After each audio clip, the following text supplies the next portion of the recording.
Hi, guys. Welcome back. This is Sarah. Hey, and Whitney. Today, we got a topic that is basic function of life, people. Yes. Sleep. Oh, sleep. It feels like it's always unattainable at any It's a point in dream time. world right now. It is. And it's gold. so one thing I think that sums up sleep to me in a postpartum period. Well, let's back up. Even third trimester, okay? Yeah, I would say for me personally, once I hit about 35, 36 weeks, the acid reflux and they trying to get comfortable because you got this big old belly and all the things, sciatic pain. I gave up on sleep towards the end with both pregnancies, especially James, our latest. So uncomfortable. Yeah. He decided to do gymnastics at night. Of course, naturally. Mm-hmm. The acid reflux was so bad, I thought I was going to basically aspirate to death. Uh-huh. One night, no lie, Yeah. I had, for some reason, you crave horrible things too. Yeah. And towards the end, you just have no cares. No.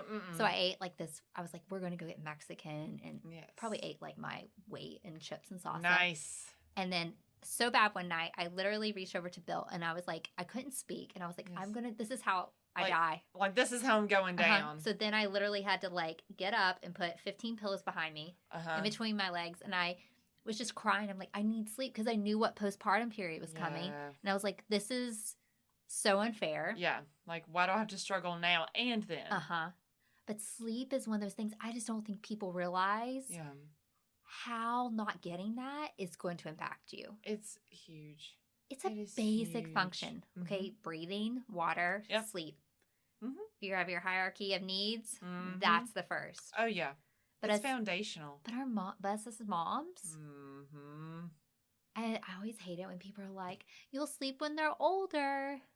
If we survive to then. I'm like, thank you. I have not slept more than 4 hours in a month. That's how I remember feeling that. Someone told me that, and I'm like, that's great. I can, when 18 more years of this? Yeah, exactly. Or they're like, don't you just sleep when the baby sleeps? When am I supposed to shower or eat? Or if you have other kids? Exactly. And so I always felt like it was just something that people minimized. Yeah. I was about to say that was gaslighting what happened to you. If you sleep when they're older.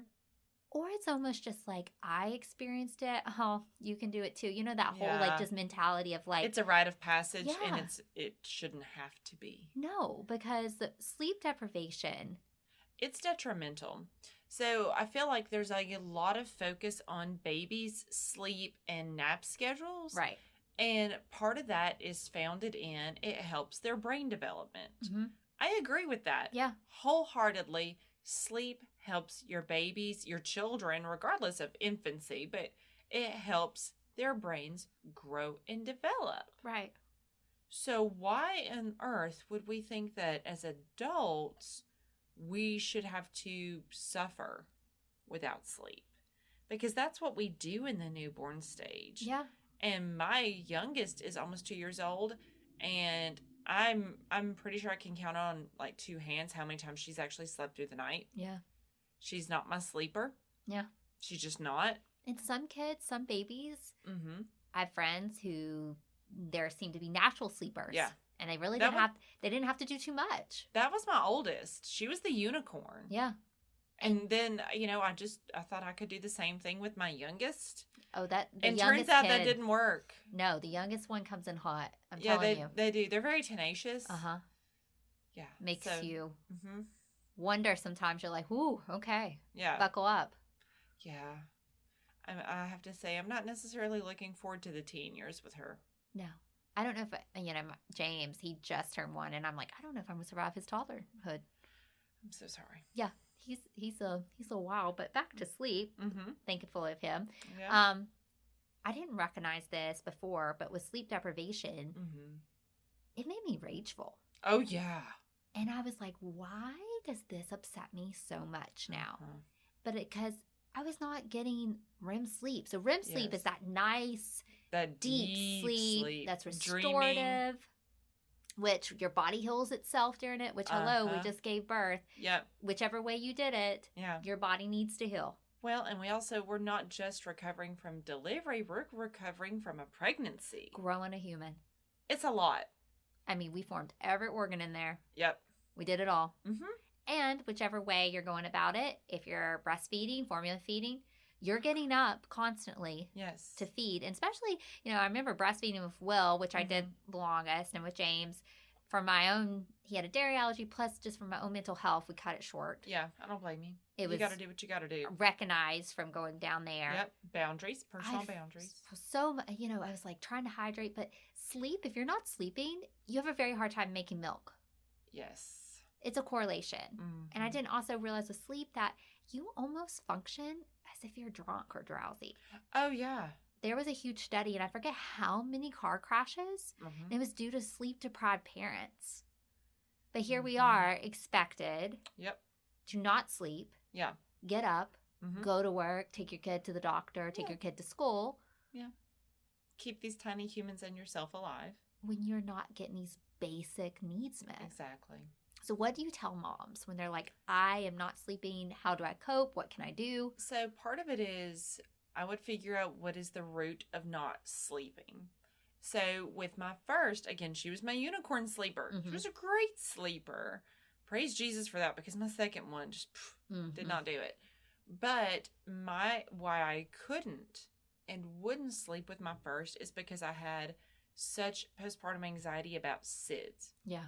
So I wouldn't let myself sleep for fear of SIDS happening if I slept while she slept. And that was me with Will. So if it is something that is like SIDS rooted related, I would encourage you to talk to your pediatrician about a SIDS monitor. We, with my oldest, we used a snoozer. Yeah. Loved it. And then with my second, we had an outlet. Yeah, we did the outlet for both. And so, talk to your pediatrician, see if they're on board with it. But it gave me peace of mind just knowing that there was a safety net. Right. I just needed to know that there could be an alarm if there needed to be an alarm. But that being said, if your sleep deprivation is not rooted in SIDS, let's just say you have a baby that doesn't want to sleep. Hello, my second child. Yeah. And so if that is the case, who can you recruit to help you? Yeah. So that being said, sometimes our spouses, like my husband, when my second one was born, it was COVID, August 2020. He had literally just started a new job at a school, and because it was COVID, they couldn't get substitute teachers because nobody wanted to work in the school. Yeah. And the only preventative measure we had was masking. Yeah. And I mean, he works in high school. So, I mean, it's just not going to be consistent. No. Let's just call it for what it is. So, we were lucky that he was there for delivery. Yeah. But he went back to work the next day. Yeah. That's, yeah. It's rare now, especially in America, that, the spouse and the other can take that parental leave to be there. And it's even rarer that, I was lucky my mom came for a couple weeks and she was a saving grace. Yes. But that's rare today too. Yep. That's hard. The village, the mentality of, the other cultures, it's like when you're pregnant, you move in with the family. Yes. They take care of you. And then there's like a resting period. I forget how many days, like 60, 90 days. Oh, wow. You just basically rest and recover. Yes. And they do everything and support you. Yep. That's not no one's reality usually. No, very seldom. So if it is one of those things like your spouse doesn't get a leave, they go straight back to work. I had to be very mindful, like he was teaching. Yeah. He was going to have to drive. Yeah. So him taking the night shift was not very realistic. Yeah. And I knew that and I was okay with that. But it was one of those, if I had, friends or family that would say, how can I help you? I was still not super comfortable with somebody watching my daughter overnight. Right. Because again, most people, their circadian rhythm is set to sleeping at night. Right. My biggest fear is that they would fall asleep with her in their arms. And something would happen. And something would happen. So again, SIDS anxiety right there. But I would say, well, if you can come at any point during the day. Let me take a nap. I can rest. Even if I couldn't, because I'm not a great napper. I never have been. But I could rest. And kind of check out for a little bit. Yes. Because I knew that she was taken care of. And we formula fed. So I would just say, hey, when it gets to be around this time, make her a bottle. Yeah. Make her a couple of ounces. I could handle that. Right. Because I wasn't worried about them falling asleep with her in their arms. Right. Now, if she fell asleep in their arms and they're wide awake, I'm good with it. Right. Don't care. Newborn stage. Yeah. Whatever. So I had to figure out what my personal boundaries were with that. To allow people to help you. Yes. So, and it's one of those too. I love my mother-in-law, and she kept saying, "Oh, I just love to come do laundry, blah, blah, blah. You know, I folded your sister-in-law's underwear, not that big of a deal." Personally, I don't want my mother-in-law doing my laundry. I don't want her seeing my underwear. Yeah. That's just a me thing. But can she do my older child's laundry? Sure. Absolutely. Why not? Yeah. She can do the baby's laundry. Yeah. She can do towels. Yeah. I'm good with that. She can do dishes. So it's one of those, again, figuring out what are my personal boundaries. Mm-hmm. Again, didn't want her doing my laundry, but I had other laundry she could do if that's where she really felt like she was gifted and wanted to serve us. Right. Or it's like, please come during the day, or please drop off a meal. Exactly. Or taking something off your plate when you're sleep deprived. Yes. Or if you have neighbors or friends that, if you have older kids, if they could do the drop off, pick up for school, if you're comfortable with that. Absolutely. Because, you know, I remember having James, and then Will still needed to go to school. Yep. That was something I was kind of unprepared, because you still had to get up, get ready. Mm-hmm. And the best, you know, I felt like too, when I got waken up in the middle of the night when James was crying or even Will was crying, it was so much harder for me to go back to sleep. Yes. And it's almost like this rush of hormones to be waking up with that cry of a baby. Oh, yeah. Mm-hmm. Especially if you're breastfeeding too. Oh, and I mean, I remember with Will, I felt like my boobs were going to explode. Yep. Mm-hmm. So even if he was asleep, I would have to get up and pump. Yep. And I was so resentful of that. Yep. I remember I rented a hospital grade pump, because when Will was born so early, it took me a very hard time for my milk supply to come in. So it was a very big struggle to me. And I called her Old Bessie. She was large and in charge. Nice. I feel like I still have like a PTSD of the sound that a pump. Oh, I'm sure. And anybody who's ever pumped a herder pump, it's like that. Oh, God. And I remember at one point in the middle of the night, I thought the pump was speaking to me. And I was like, well, okay, whoa, Sarah. Like, this is delirium. Like, this is a whole level of life that does not need to happen. Yep. And I remember hearing Bill in bed snoring. And I was like, I'm going to throat punch you. Yeah. Mm-hmm. I was like, this is going to be the end of him right here. And he doesn't even know it. Mm-hmm. And sometimes he said he would wake up and he'd be like, where'd she go? And then I'd be in the corner pumping in the middle of the night. Yeah. And so then I kind of decided this is getting to a point where Will was sleeping, and I had to kind of balance the pumping sleeping schedule, and it wasn't serving me. And I wish somebody with Will, especially earlier, would have been like, Sarah, I think you're struggling with postpartum depression. Yeah. Sleep and depression, which I was reading about, is biodirectional. So what does that mean? So that means that lack of sleep causes depression. Mm-hmm. Depression can cause lack of sleep. Yep. So they're kind of both, as a new mom. Yes, they're intertwined. And it's so messy. Sleep deprivation can absolutely exacerbate depression, anxiety, bipolar, any type of mental illness. Rage with me. Yes. Just angry. Oh, yeah. I was just angry. Because let's just be real, it doesn't feel fair that our husband has useless nipples. Oh, it doesn't feel fair that I gave birth, grew this child. Yeah, went through a traumatic delivery. And the kid looks just like him. I was like, really? Yeah, that would be my first. Mm-hmm. Minus the traumatic delivery. Yeah. But I'm like, I went through all this poking and prodding and infertility stuff for you to look like your dad. Come out. It was a little Bill. I was like, really? Okay, here we go. Mm-hmm. But I think that's a thing to mention, though, is like, I feel like it's normal to have some form of resentment in that moment. Mm-hmm. It's not letting that get a hold of you and wrecking you. But I think you have to kind of say, yeah, this feels really unfair to me right now. Yeah, you can validate yourself. Yeah, because it is unfair. With Bill's job especially, he couldn't be sleep deprived. Yeah. Even if he did to take a couple of shifts. Yeah. It sometimes felt like it was more difficult for us in the long run. Yeah.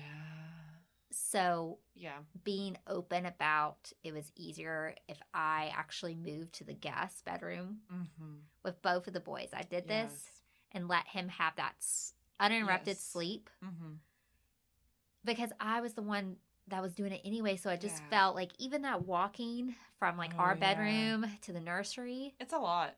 I just got even more angry just to walk for some reason. Yeah.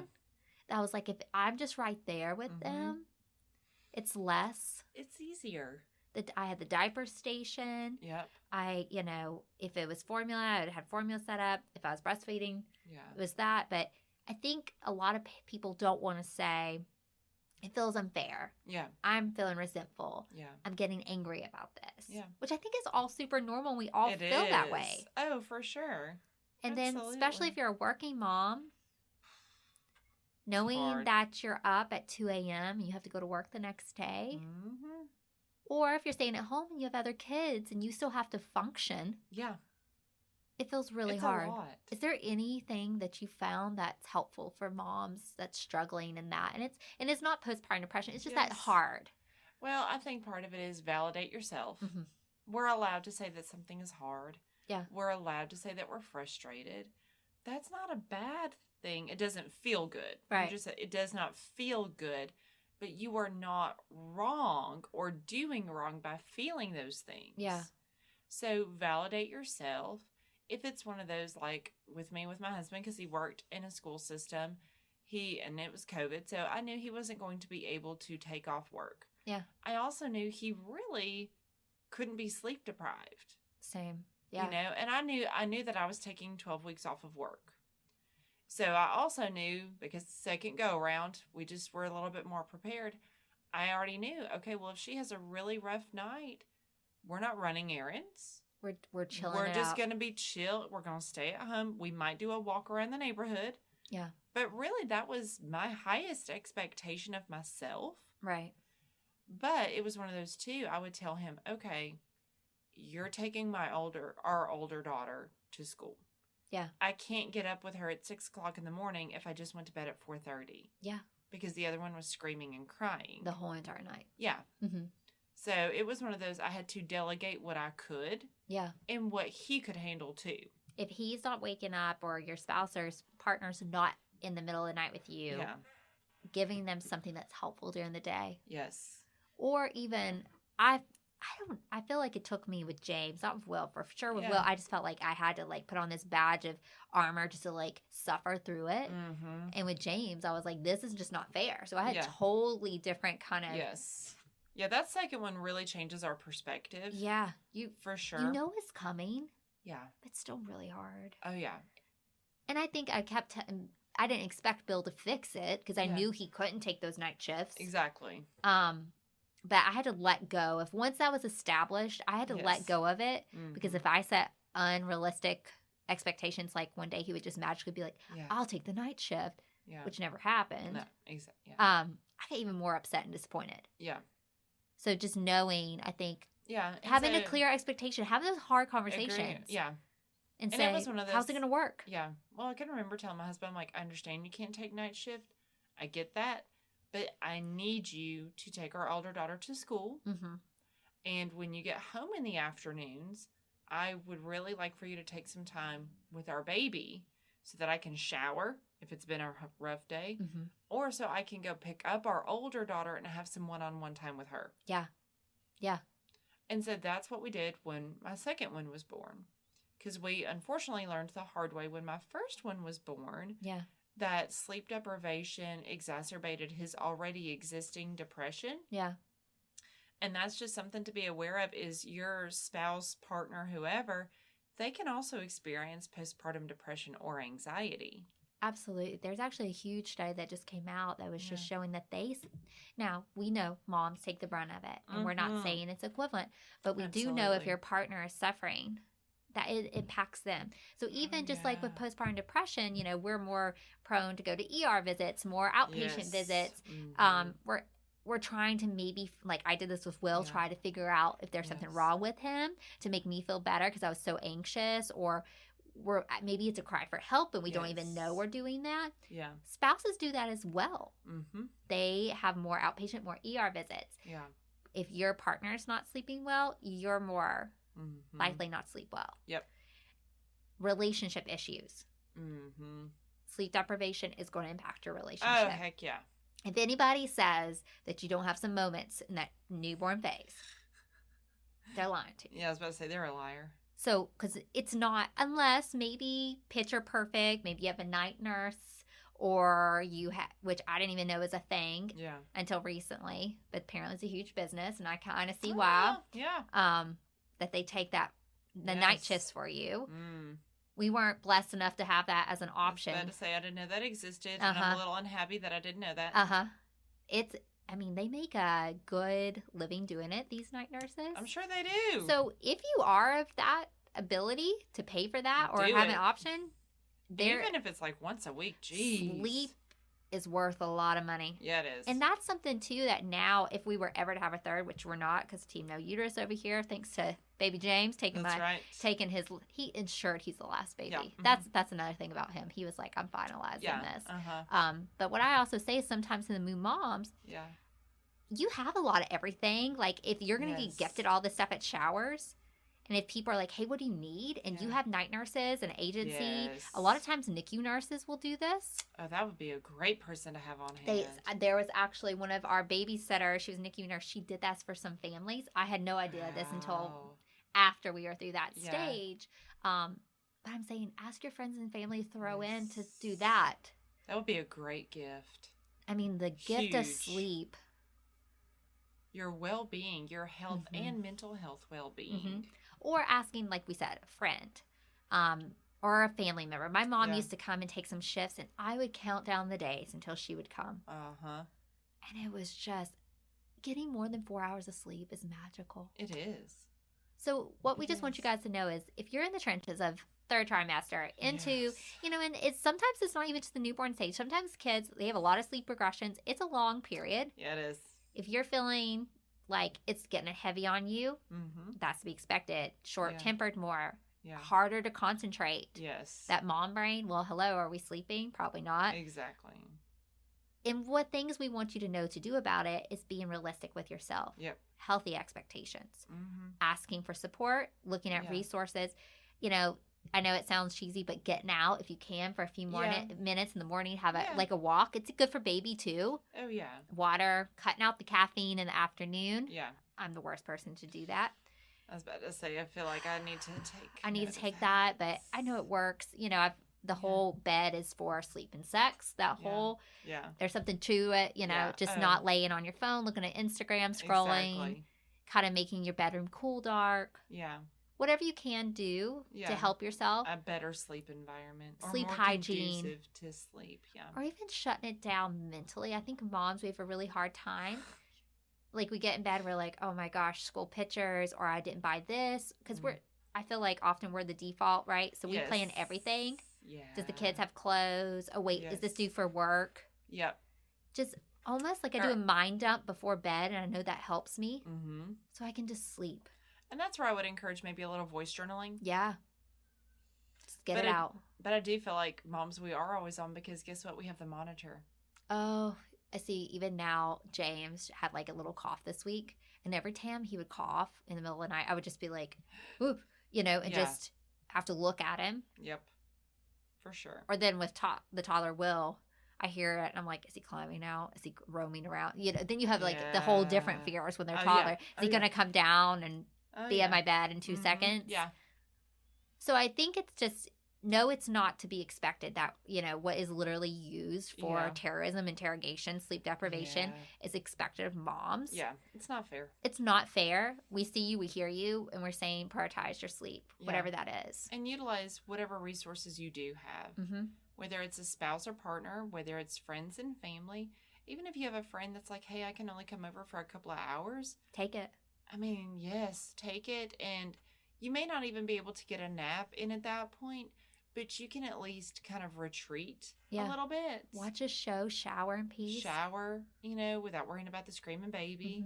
Maybe even if it means you're laying on your bed and you're just not doing anything. Yeah, totally fine. And the fact of, don't set the world expectations when you know you're already issues. Like, oh, yeah.